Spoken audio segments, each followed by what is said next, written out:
This is the greatest force ever applied to move a vehicle. This is the cluster of rocket engines boosting the Saturn vehicle free of gravity, straight up. Saturn is the largest rocket ever produced by the United States. Not a military rocket, Saturn was designed solely as a space vehicle. It can carry multi-ton payloads into Earth orbit or to the moon. And the scientific space exploration by Saturn rockets will lead eventually to placing a man on the moon and returning him safely to Earth. But all the missions planned for Saturn hinge on one essential element of space rocketry: power. Power built into a propulsion system. A propulsion system capable of enormous, concentrated, reliable amounts of rocket power. For the level of propulsion power fixes how far we can go or how much we can do in space. In Saturn, the propulsion system has enough muscle to carry science into deep space. This initial version of Saturn embodies the multi-stage concept. The propulsion system is integrated into vehicle design and function throughout the separate stages. Each stage successively thrusts the Saturn to greater height and velocity. The payload, riding at the top of the vehicle, is finally released in space at the point calculated to perform its planned mission. Here and here are the individual rocket engines grouped in clusters, tied together to function as a single unit. But perhaps before we get deeper into engine systems, we might re-examine some of the fundamentals of rocketry: rocket propulsion and rocket engines. Engines. We're surrounded by them. Auto engines, boat engines, aircraft engines. This is an engine used by the Wright brothers in one of their first airplanes. Like most of the engines we know and its highly developed successors, this is an internal combustion engine. Our Saturn rocket engines are entirely different species. They work on a different principle, the reaction principle. Rocketry, and the Saturn engines, of course, owe a credit to Sir Isaac Newton. In his third law of motion, he stated, "For every action, there is an opposite and equal reaction." For example, in shooting a gun, the action of the rapidly expanding gases moving forward generates an equal force moving to the rear. For every action, there's an equal reaction. In fact, the action of the boy hitting the earth causes a measurable reaction by the earth. Mathematically estimated, a reaction rated at about 1/1,000,000th of an inch in 56 years. However, the rocket engineer confines the reaction he contrives and gains a maximum controlled effect. Power, like this. If we fill a sphere with highly pressurized gases, there can be no action and reaction. The pressures are equal in all directions, and the gas remains motionless. But if a hole is cut in the sphere, the pressurized gas rushes to escape. Thus, we have an imbalance of pressure in the sphere in these two directions. Similarly, if we fill a balloon with compressed air, there is a greater pressure within the balloon than outside.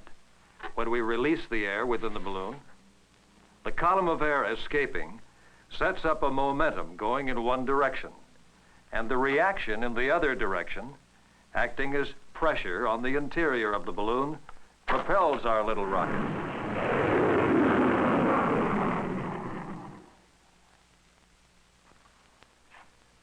If we look at a representation of a rocket engine's thrust chamber, we see the same principle applied.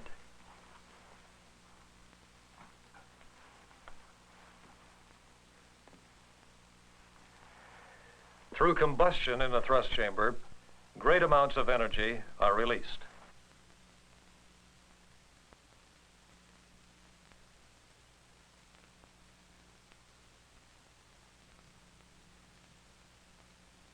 hot, expanding gas escapes through the nozzle throat. Because of the design of the nozzle, the mass of escaping gas molecules is accelerated rapidly. This kinetic energy, bursting from the nozzle exit at supersonic speed, generates an enormous force. From the mass and acceleration of the gas flow is computed a basic measurement of rocket power, thrust. The reaction to this thrust is expressed in pressure against the top of the chamber here, against the sides here, and against the interior walls of the nozzle here, forcing the thrust chamber, and with it, the entire body of the rocket upward. Oh, and one other thing. Many people in the past thought that the rocket required a solid body of atmosphere to push against in order to move. Incorrect. The thrust generated by the engine upwards must overcome the pressure of the atmosphere. As the rocket gains altitude, the atmospheric pressure is reduced. And so you see, not only does the rocket not have to push against Earth's atmosphere, but the net effect of atmospheric pressure is to reduce the rocket's efficiency. These first principles of rocket propulsion are simple. That is, compared to problems of turning principles into hardware in the form of high thrust, high reliability engines. Intensive development of rocket propulsion technology began only a very few years ago. Many areas of science contributed to the development of rocket engines such as this. And all the existing frontiers of development and production knowledge had to be advanced.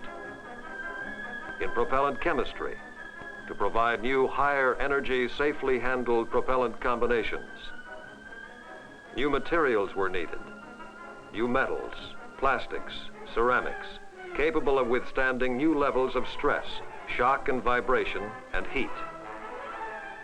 Fabrication techniques had to be devised and then improved continuously to manufacture and assemble the new components conceived by engine designers.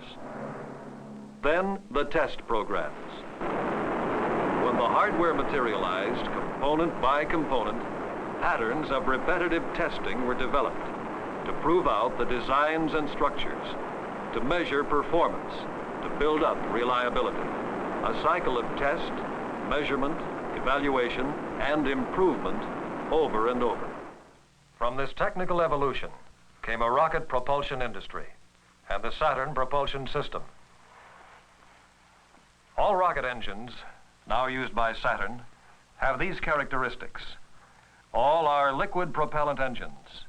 Tanks forming the rocket superstructure carry propellants. The engines are bipropellant. That is, they use a combination of a fuel and an oxidizer. The feed system is the heart of engine operation. It delivers the propellants to the engine and consists of a centrifugal pump and a turbine to drive the pump. A gas generator provides a hot gas jet to drive the turbine. The fuel is routed through the many tubes which, stacked together, form the thrust chamber. In this manner, the fuel cools the chamber and protects it from the high combustion gas temperatures within. Oxidizer and fuel, pump-fed at high pressure through an injector, meet finally in the thrust chamber. This controlled explosion is sustained evenly by constant propellant flow rates. Full duration of engine operation is about 2 minutes. As we said, Saturn achieves its great power by grouping or clustering individual engines. In the booster stage, 8 H1 engines are mounted in a pattern of 2 squares. 9 propellant tanks are clustered vertically above the engines. 5 contain the oxidizer, liquid oxygen, and 4 hold the fuel, kerosene. The propulsion system is also the means of directional control for Saturn. The outer 4 booster engines, upon a signal from the rocket's control computer, can shift thrust direction and thus stabilize the vehicle against aerodynamic forces and adjust the vehicle's course. Upper stage engines are smaller, producing 15,000 pounds of thrust and designed for efficiency at high altitudes. But these engines gain a high energy value by using liquid hydrogen as fuel. Hydrogen permits an energy increase of more than 50% over the more conventional kerosene used in booster engines. However, to use the hydrogen liquid oxygen combination, engineers have had to learn how to handle and apply hydrogen, an extremely reactive element. In its liquid state, it is so cold, it boils at 423 degrees below zero. Scheduled to join the Saturn family of rocket engines later is the J2, also an upper stage hydrogen-fueled engine rated at a 200,000-pound thrust level. A new engine, the M1, also a hydrogen engine, will produce more than 1 million pounds of thrust. And approaching an operational stage is the Mammoth F1 engine, the largest rocket engine under development in this country. Continuously, engineers of the National Aeronautics and Space Administration are developing the propulsion elements of the Saturn vehicles. Here, held fast in the static test stand at Marshall Space Flight Center, Huntsville, Alabama, a booster section undergoes full duration firing.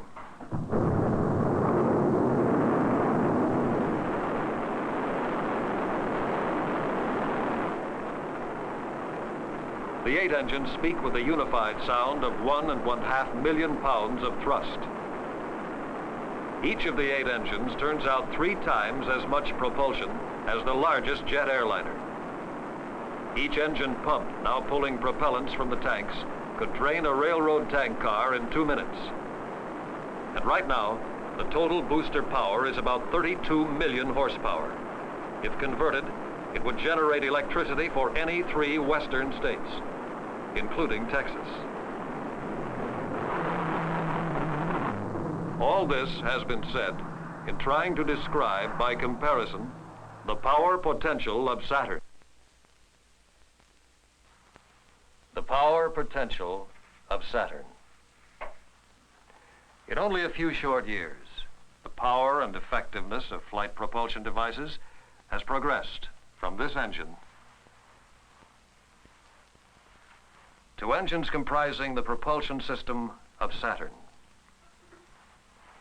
And that system makes it possible to multiply the capability of our first satellite by 1,000 times. The power equation is in balance.